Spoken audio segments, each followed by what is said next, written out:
The final voters are headed to the polls as our region and the entire country makes historic decisions tonight. Good evening, I'm Laura Moritz. And I'm Chris Katz alongside investigative reporter Matt Fleener, closely watching the race for president. Yeah, Chris, Laura, while polls are still open in our area, we'll soon see numbers from battleground states. Live pictures tonight from Centennial Olympic Park in Atlanta, Georgia, where polls just closed at 6 o'clock. Georgia is a key state for both Vice President Kamala Harris and former President Donald Trump. Harris will watch results from Howard University tonight as her running mate, Governor Tim Walz, made one last stop in Pennsylvania this afternoon. He calls the margin there razor close, and former President Trump and his wife Melania met with election workers near his home in West Palm Beach today. He'll watch the results from Florida. You can see ABC's coverage of the national races starting at 6:30 here on KMBC 9. And for your local election information, join us on our sister station, KCWE. We'll be live on Channel 29 from 7 to 10 this evening, then back on 9 for KMBC 9 News at 10. We'll see you there. All right, Matt, thank you. KMBC 9 has team coverage of the races that impact your family most. Our crews are live on both sides of the state line and across the region to take you inside campaign watch parties. Let's begin with the race for the U.S. Senate from Missouri. GOP incumbent Josh Hawley, Democratic challenger Lucas Kunce. We were there as both candidates cast their votes today, and we have team coverage of this race as well. KMBC 9's Len Jennings is with the Kunce campaign in Kansas City, Missouri. Let's begin with Kelly Eckerman live outside Springfield in Ozark, Missouri. And Kelly, there is just 1 hour until Josh Hawley's camp starts seeing election results. That's right. In about an hour, this will become a watch party for Josh Hawley. And this is actually at the Workshop, which is a coffee shop here in Ozark.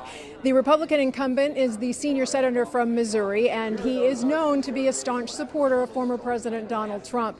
Tonight, of course, he is facing off against Democrat Lucas Kunce, and while Hawley has maintained a pretty solid lead in the polls throughout, his staffers tell me the campaign has never let up.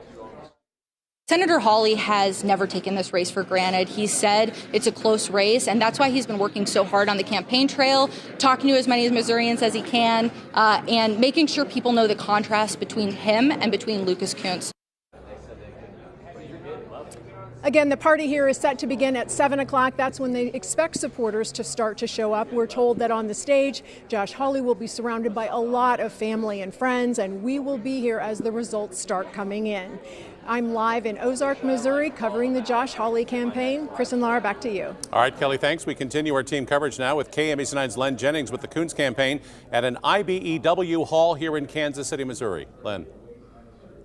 Yeah, Chris, we're here, as you mentioned, at the IBEW Union Meeting Hall, and of course they are supporting Lucas Kunce. In fact, many of the endorsements for Lucas Kunce are union organizations, including the Missouri AFL-CIO. So, like Kelly, this watch party is expected to get underway around 7 o'clock, with supporters are expected to be here tonight. Lucas Kunce did tell us that he is going to address his supporters once the results have been tallied later on tonight. Of course, he is the challenger coming into this race.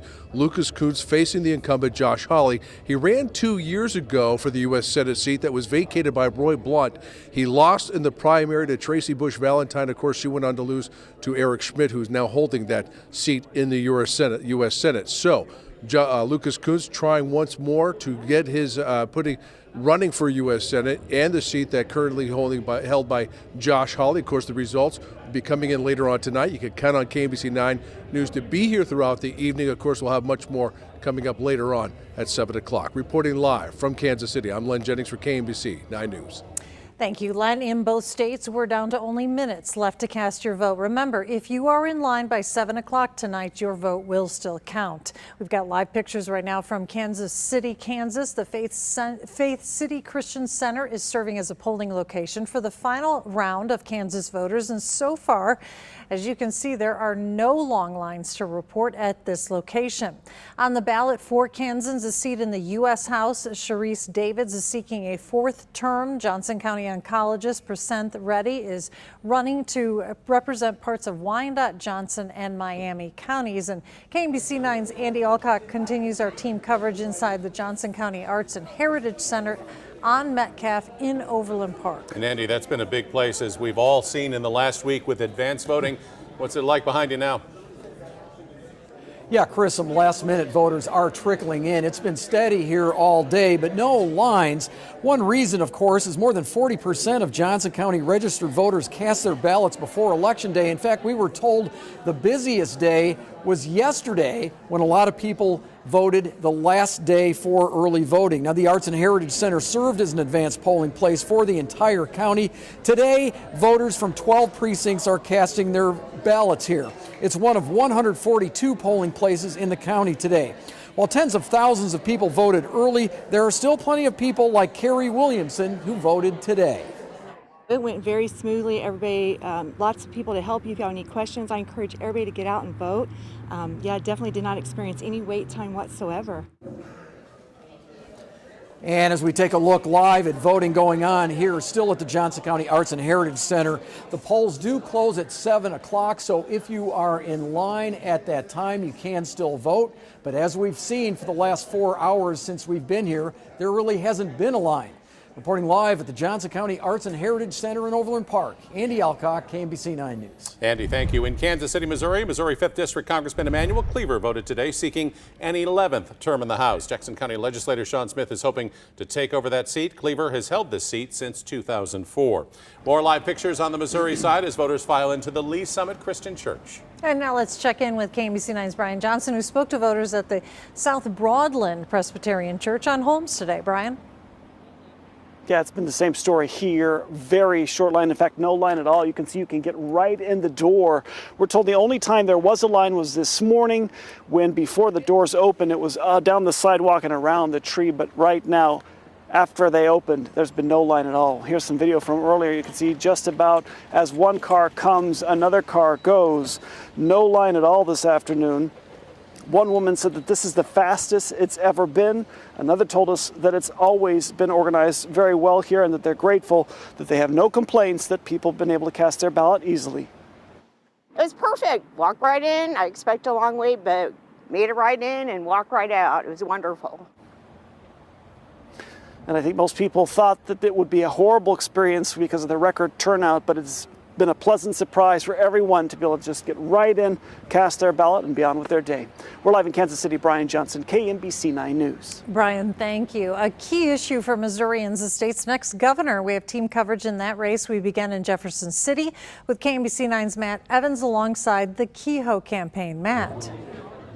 Yes, and his supporters beginning to trickle in now here at the Capitol Bluffs Event Center in the state's capital city of Jefferson City, as all of his supporters hoping that the current Republican lieutenant governor will be elevated to the state's chief executive later on this evening.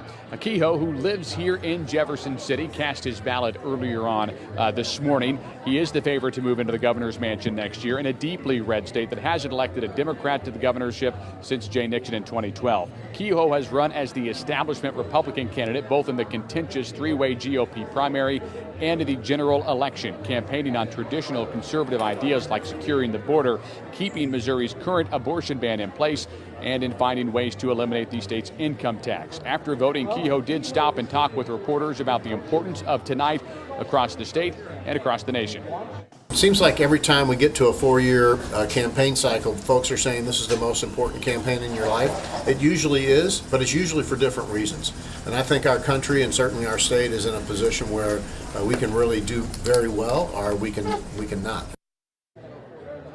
Throughout this campaign, Kehoe has also relied on his wealth of experience both in the private sector as a successful small businessman and in the public sector as a longtime state senator and then lieutenant governor. He was first elected in 2010 to a state senate seat that covers Jefferson City. He says working with people from all different backgrounds in those arenas have put him in a good spot to lead the state forward. While polls have showed Kehoe as a heavy favorite, most have him at least ahead by 10 points. Democrats in Missouri are hoping to chip away at that deep Republican state that Missouri has become in the past few years. Leading their ticket is their gubernatorial candidate, Crystal Quade. Now let's go to KMBC 9's Jackson Kurtz with her campaign in Springfield. Jackson. Hey, Matt, yeah, we're still waiting for people to trickle in here for the Democratic Greene County Watch Party headquarters for Crystal Quade, but they're feeling pretty confident tonight. They say that they're going to shock people with the outcome of this evening. They say they're looking for a change. That's what voters have been telling Crystal Quade when she's been out in Missouri. big thing she's ran on, abortion rights. She says that Amendment 3 is going to play a big part in that being on the ballot and her being on the ballot is going to play into a lot of voters in her favor. But she says Kehoe is more of the same of Governor Parson. Her campaign manager told us, 77% of child care facilities closed last year, parting because of the Parson, so they don't want more of that. She says her campaign's looking to have a good night tonight. Here's what the campaign said about campaigning in a red state like Missouri. One of the things that's unique about this election is that abortion ballot initiative and the minimum wage ballot initiative are on the ballot with these little candidates. Usually we have August ballot initiatives, and then candidates change tact for the general. So voters today are going to see both things on the ballot at the same time, and we're feeling really good about what that means for Missouri voters. She also talked about just the discrepancy between men and women coming out to vote in Missouri, saying that that's going to be in her favor, that more women have come out to vote tonight. So we'll have that watch party underway here in a little less than an hour. Live from Springfield, back to you, Chris and Lara. Jackson, thanks. When polls close at 7 o'clock, you'll start seeing results scrolling along the bottom of your screen. Also, see the first numbers come in at KMBC.com.